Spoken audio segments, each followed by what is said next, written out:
I would like to personally welcome you to Man Hour After Dark. Say that then. While I bring you the host, Mike, Buck, and Cone. You know who's coming to the sports talk than what you about to hear right here. I second that. Go. You know that it's us when we talking about sports. Giving you facts on the field to the core. Tune in, we need the support. 1 hour too short, then listen some more. On all your stations, not dropping no music. Starts like Adidas, but Nike just do it. Down 4 in the 4th, we go for the win. Michael 2 seconds, we taking it in. Buck, Mike, and Combs, you know what's going on. Man, now we're after dark, no LA, we the big spark. No 4th and inches won't cut short. Got the best talking, it's all sports. Buzzing more than buzzer beaters. We coming live all through your speakers. Go.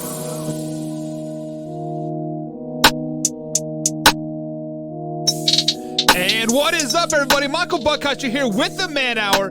Head over to manhourradio.com. Check out the new and improved website. We got blogs, we got merchandise, and of course, we have all the breaking news over there as well. If you guys are new here, head over to youtube.com/manhour, hit that like button, and hit that subscribe button as well. Also hit the bell icons as we upload the clips there every day as well. If you guys don't know what the clips are, we take out the clips because we have a 2-hour show, so we break it down into clips. And so if you guys want to watch a certain part, like some interviews we got going on tonight, you can just simply click on those interviews, and bada bing, bada boom, it's there. But the interview legend himself, Wyatt the Dog Williams. Bada boom, bada bing, bada boom. Is that what you said? Bada bing, bada boom. I love it. I love it. Bada boom. Yeah. Well, you see, I wore my Packers, Devontae Adams jersey here for Combs, but yeah, he's still crying about that Bears loss, so he's not here, of course. So I guess I'll have to save it for him later while he's still drying his tears up a little bit. He actually is. He's having some PTSD flashbacks because the Bears want to hire Michael Singletary as their defensive coordinator, and we saw exactly how good a coach he was a great player, but coaching is kind of like, oh man. An absolute all-time legend player for that 85 Bears team, but we all saw what happened in San Francisco. Not good. As a coach, you know this, Buck. You never get up on the podium and call out your players. You always say, oh, this was my bad because of the following reasons. This was my bad because of this reason, that reason. Right. You never get up there and call out your players, but he got up there and flat out called his players out. Yeah, they weren't happy about that. The only time you can call your players out is if you are a coaching legend. And normally you do it behind closed doors. Like you do that in meeting rooms or film rooms or what kind of rooms that they're in. You don't do that on the podium whatsoever because that's how you lose a team. And guess what? That's how Mike Singletary lost his job. Let's be flat out honest about that. But Wyatt, we have some great interviews lined up tonight. We have Colby Burns, Indiana State basketball player. Tell me a little bit about Colby, just so the people that don't know. Yeah, so Colby Barnes played for Floyd Central 2 years ago, and he's now at Indiana State.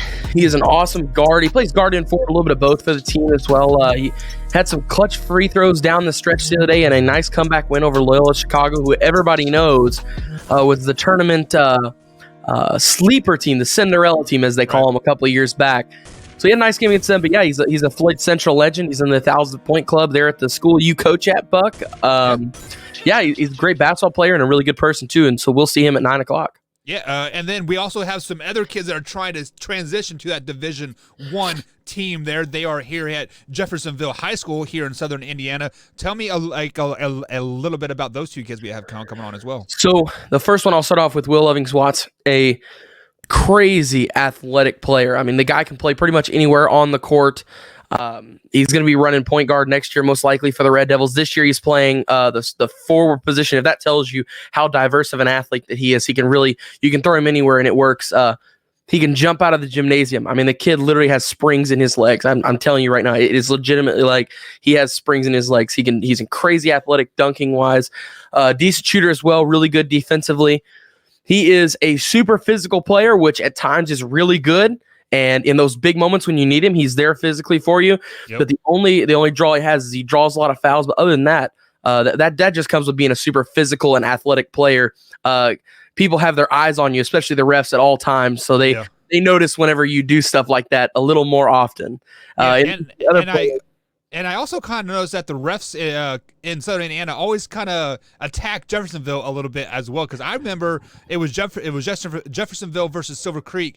Was it last year or 2 years ago? The Jeffersonville's top player got basically 4 fouls in the first quarter, the game, and he sat the whole game. It had been 2 years ago because I think it was the year that, yeah. I think it was Trey Coleman. I think I know what you're talking about. I think that was 2 years ago. I don't remember off the top of my head, but I'm pretty sure that was Trey. Yeah, which he's out in Nevada now. Yeah. Number 2? Yeah, number 2. That might have been Jacob Jones, then I think it was Jacob Jones. Either way, it was the best player on Jeffersonville 2 years ago, and it seemed like every Jeffersonville game that I get to catch, they're always in some type of foul trouble one way or the other. So I don't know if the refs just don't like him or they are just too physical, but I mean, can you really be too physical? I don't really know, but we do have 2 great interviews lined up with those guys. The Jeffersonville kids will be on at 8:30, and then Colby Barnes will be right after that at 9 o'clock East Coast time. So if you guys are interested in that, stay around for those whatsoever. Coming up, we also have 2 Truths and a Lie, a new segment that we are going to introduce tonight. Wyatt, this is your segment too, man. So tell people a little bit about Truths and a Lie.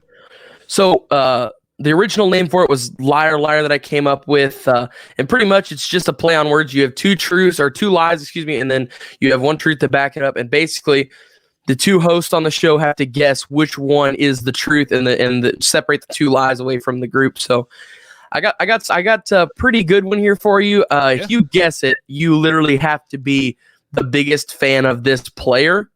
Or this team, I'll say. Team player, yeah. I don't want to give it away, but it is a tough one, and you got to know exactly what you're talking about to get this one. So I didn't take it easy on you guys whatsoever. Well, it's definitely not a Chicago Bear question because they have no good players over there whatsoever. No. A little pun on Mahomes there. But before we get to the first break, I want to bring up a topic that has been basically a hot topic since Sunday afternoon when Patrick Mahomes went down with apparent concussion. He was at full practice yesterday. Yep. Full pads. Clearly, it was it was just a walkthrough. It is a Wednesday practice. You know, they're getting their bodies acclimated back to moving around. And today was a full contact practice. Patrick Mahomes was limited today. However, he is still in concussion protocol, meaning he still has to do the 5 tests or the 5 stages and pass all the concussion protocols from an independent neurologist. With that being said, we sat here on the show, I believe it was last night, saying that it wasn't a concussion that he had. It was some type of pinched nerve in his back. Yeah.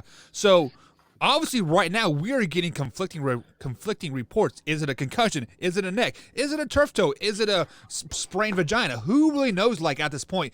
But Wyatt, the way we saw Patrick Mahomes practice yesterday and today, it looks like he is going to play on Sunday 100%. Do you have any doubt in your mind that he will not play? No, especially if he's playing right now and practicing.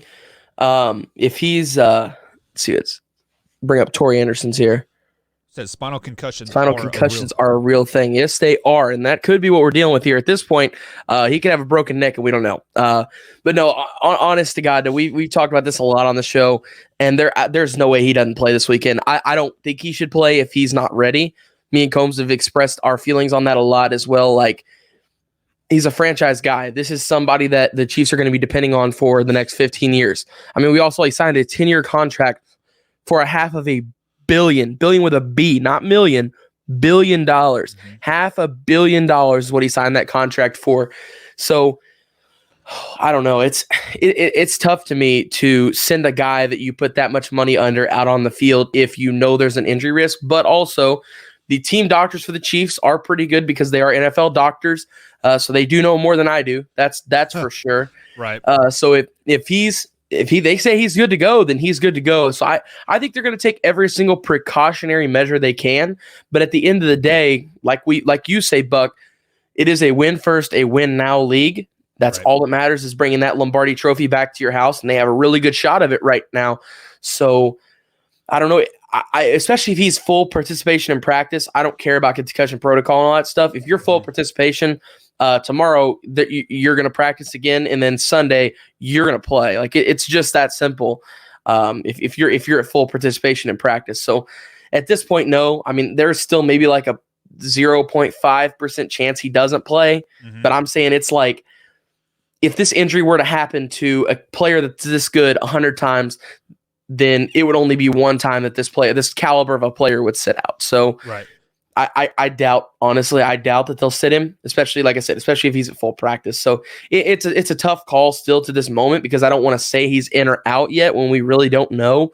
But Right. I would go as far to say now, if I had to put $100 on it, I would say we're going to see Patrick Mahomes on Sunday. Yeah, and then just to add to your point there, like I have had a concussion where like I had a concussion Saturday night. Sunday I felt like complete ass. Monday I felt like complete ass. But Tuesday I was at practice. Wednesday I was at practice. Thursday I was at practice.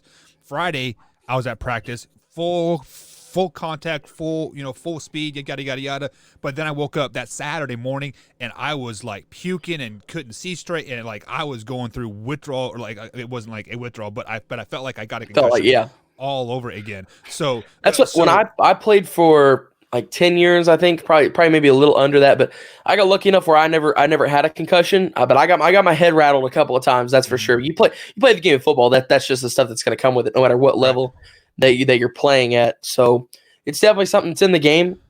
It's definitely something that I'm sure Patrick Mahomes, since he's made it to the pros, I'm sure he's dealt with this before. And also the NFL doctors, they deal with this on a literal day-to-day basis. These are NFL doctors who are paid millions of dollars to come through and look over guys that are paid $500 million. That's what, like I'm saying, like, yes, they know more than me, because they're NFL doctors. I mean, you don't just throw some average Joe Schmo in there who is going to look over a guy that you just paid $500 million. That's you're not just going to toss your normal urgent care doctor into that situation. It's going to be a person who knows what's going on, a neurologist who knows what they're talking about, who knows what is happening, and all that. So it'll come down to game time. I'm sure they're going to make it a game time decision, but Patrick Mahomes is going to play. Okay, it's that simple. So, I mean, like, I didn't really know what a spinal contusion was, but apparently a spinal contusion occurs when the spinal cord itself is bruised, also causing inflammation and bleeding from the dedicated blood vessels near the injury site. So basically, your spinal cord is bruised, and watching that hit over and over and over, I mean, that could definitely be what it was. I mean, Yeah, that's what I thought it was a back injury at first whenever it happened, because it didn't look like a concussion blow. Like, we see these concussions across the league. Okay, I've seen Vontaze Burfict hit guys, and especially Antonio Brown. I'll use that one for example. That was a hit. I mean, that was like getting hit by a bus. I mean, he got thumped. Okay, it was a terrible and just a horrible hit, but we all saw, okay, that was a concussion blow. That was a hit to the head. And I just thought it was odd because Patrick's wasn't really. I mean, yeah, it kind of was helmet to helmet, but it was a routine tackle helmet to helmet. That stuff just happens. So I can tell you when I got my first concussion, where like it took me 2 weeks to really like come to and like recover. It was not a hard hit at all. At all. Like, really? I dove for the guy, just like what we saw in the end zone when Sherman hit the Bears guy going out of bounds. I mean, I didn't hit him head to head, but my helmet hit his elbow, and I landed on the ground, and I felt like I knocked the air out of myself, but I had a concussion. So the impact from my chest somehow gave me a concussion. I don't know what happened, but I was out for it was 2.5 weeks before I felt good. So only time will tell, but I do agree with you on this. I think Patrick Mahomes will play this weekend because we are in a win now league. Think about this. If the Kansas City Chiefs don't go back to back, are they going to win 5 or 6 Super Bowls in the next 10 years? I don't know, because you give Josh Allen that confidence. You never know what's really going to happen, right? Yeah, I mean, you don't really know what's happened, but there's so much talent on that roster, Buck. There's no way, and I know a lot of people said this about Aaron Rodgers too, but there is no way, in my opinion, that Patrick Mahomes leaves the NFL without at least 4 rings. 4 rings minimum. He is that good of a talent, I think. Well, Only time will tell, guys. But we're going to take a quick little break. On the other side of the break, I should say, we are going to welcome Brandon Combs into the show. Grandpa just finally got back from eating supper, apparently. So we will bring him onto the show, and we're going to do Two Truths and a Lie, sponsored by somebody.